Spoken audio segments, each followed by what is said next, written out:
So in terms of the breath, I think there's a lot of misconceptions out there, which for the last 20 years or so, I've been trying to put a different slant to it. As a kid growing up, I had tremendous difficulty concentrating in school. And I was the kid who was sitting in class, and although I'm sitting there, my focus isn't on what the teacher is saying, partly because I'm living in my head, but partly because I don't have the energy levels. So at 14 years of age, I left school altogether. I'm pretty stubborn, and probably that's why I've survived in breathing. I left school never to go back, and I spoke about it the first time in this book. And the reason being was because there are millions of children in the same place as I am. And in order to survive in school, you need to have the power of concentration. But education does not teach us how to concentrate.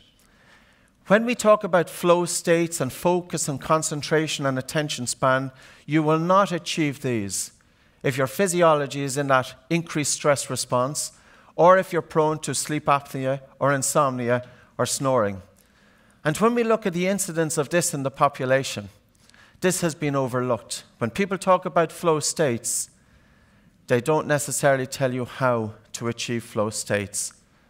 I want to be able to change my states. I want to be able to upregulate when I want to, and I want to be able to downregulate when I want to, and I want to be able to bring a balance. Breathing is not just about hyperventilation or long breath holds. It's not just about taking that full deep breath, but breathing is something that we carry with us, and it gives us the choice to change our states. The same tools that we use to develop our concentration and our focus are the same tools that we use to address anxiety and racing mind and panic disorder, because a lot of people, they don't want to seek help for anxiety because they may feel a little bit too personal, but they will seek help to improve their focus and concentration. The first thing that I'm going to talk about is what is focus, attention span, and concentration. Concentration is your ability to hold your attention on one thing without distraction.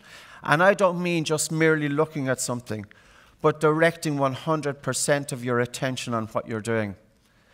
In order to excel or to produce anything of quality of work, but even just to live life, you need to have the capacity to control the mind, but we have been trained how to think, and we have not been taught how to stop thinking.